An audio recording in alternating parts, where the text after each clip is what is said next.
Welcome to our podcast. It is me, Elijah Peel, known as Eli, and I'm joined today with Preston Callahan. Hello, Eli.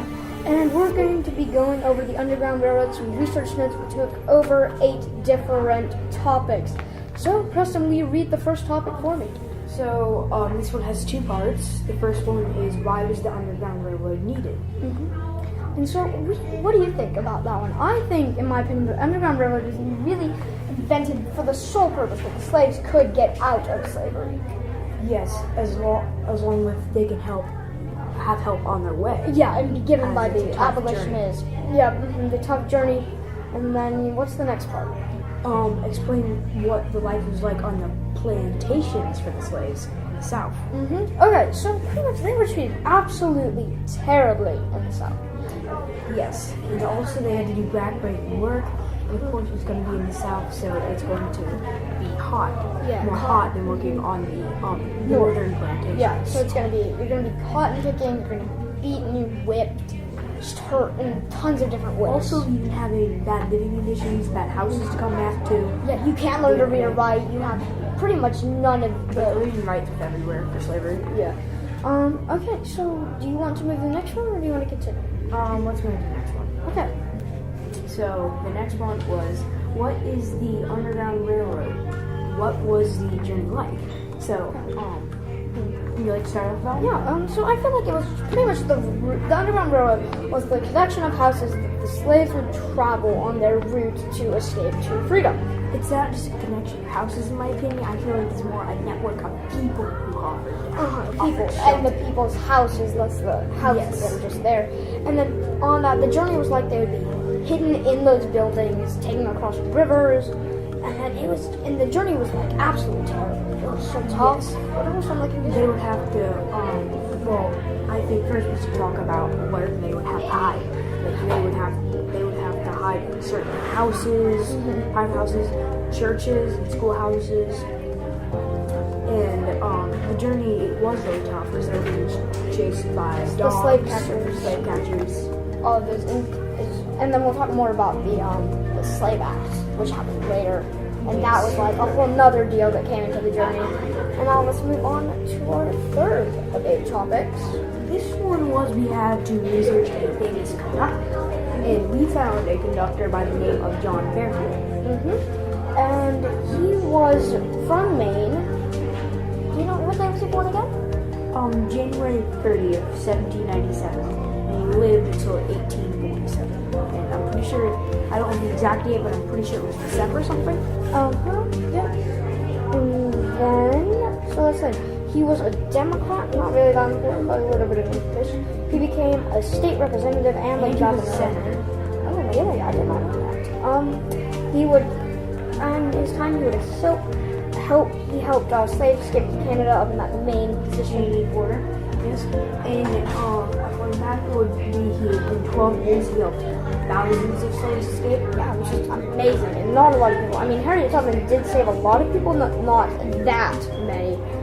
He did have unusual and inventive ways to help people. And I believe those were he would dress himself up and pretend to be like a slave catcher or a slave trader, and then take the slaves he found up to the north. A fun fact is they're not even sure if John Fairfield is his real name. Yeah, it's crazy. I mean, he had so many disguises. It was really, he was an amazing person. So now we move on to our famous abolitionists. This famous abolitionist, he was a white man. His name was John Brown. He was a very violent person. Yeah. He believed in the violent overthrow of slavery. And that was probably, he grew up in a black community around black people. And so when he heard that the same black type of people that he knew so well were being treated terribly, he was like against that very much. Where was he born? He was born in Torrington, Connecticut, and then grew up in Ohio. He was born on May 9th, which is actually pretty close to us, what date it is now. He died at age, is that 59? Yeah, 59. And there were 20 lawsuits filed against him at age 42, which led him to bankruptcy, which may have then led him to, since he was bankrupt and couldn't do anything else at the time, may have led him to then take up that trying to save people. Okay, now probably talk about what he did. So Brown he believed in violent overthrow. At one point, he had a small army and he was trying to take over different. And then, This one city. now let's explain the big event, Harper's Ferry.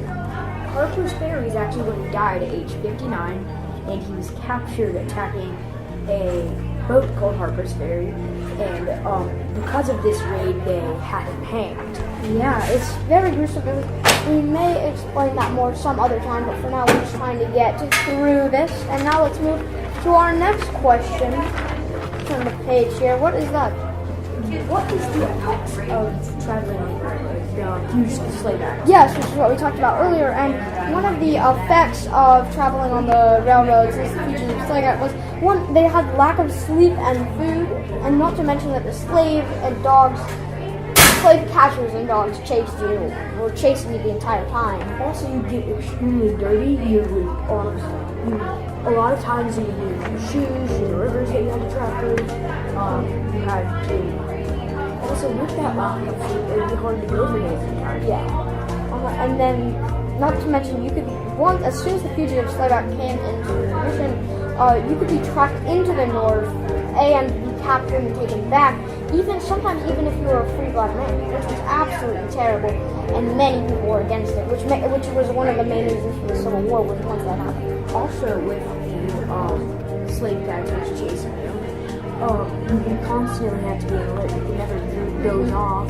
Sleeping was very hard because you had to find a perfect shelter. And that's why the lack of sleep was just so dangerous. Because if you did fall asleep, you could easily be tracked down much easier since you're in one position and not moving at all. You have to have high self-control to be able to do that. Yep, and now let's move on to the next thing. How did the Underground Railroad work?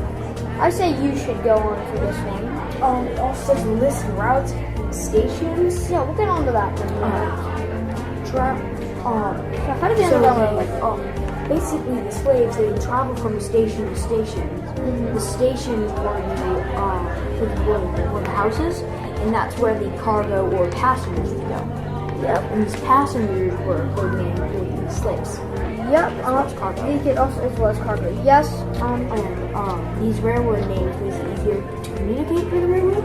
Yep. Yes, sure. That when they traveled around major slave areas that helped them travel around there because trains were very common. Yep. And because of this, they could easily people wouldn't pay attention to it as well as slave catchers. They would catch on very easily.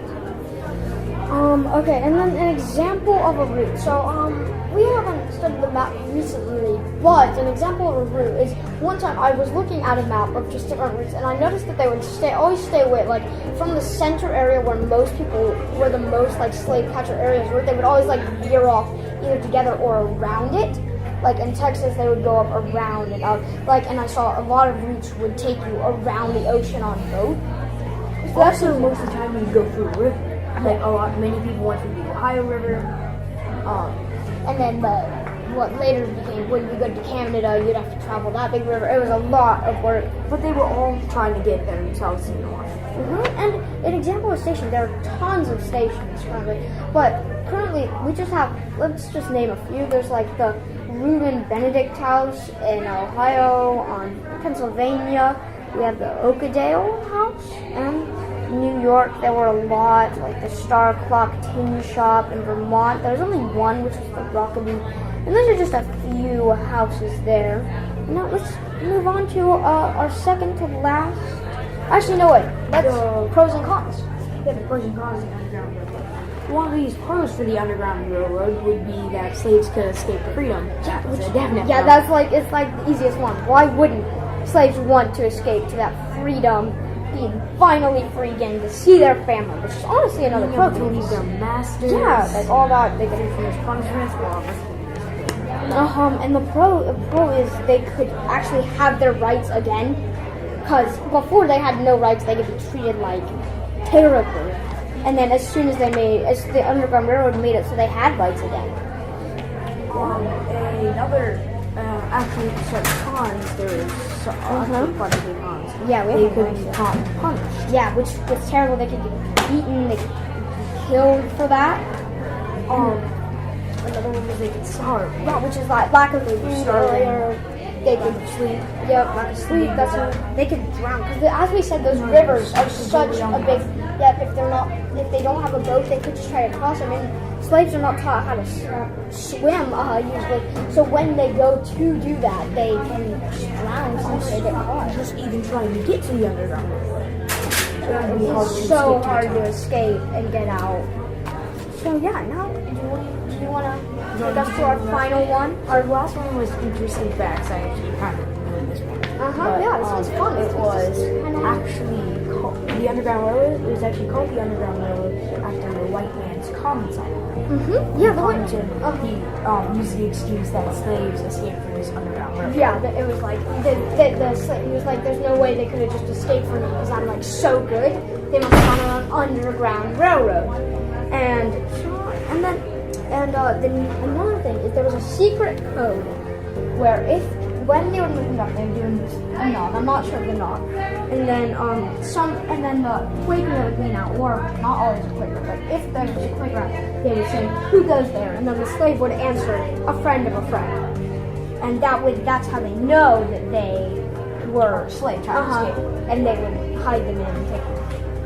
And actually, another fun fact is I found this on a forget website. It was the first escapees were in the 1830s, but the first registered one was Tice Davids in 1831. Yeah, that is very Out cool. where it is. Yeah, it's very cool. So yeah, that'll be it for our podcast movement for the day. We may do a few more of these, but for now, we thank you for watching and hope to see you again. Okay, signing off. It's Eli and Preston. goodbye.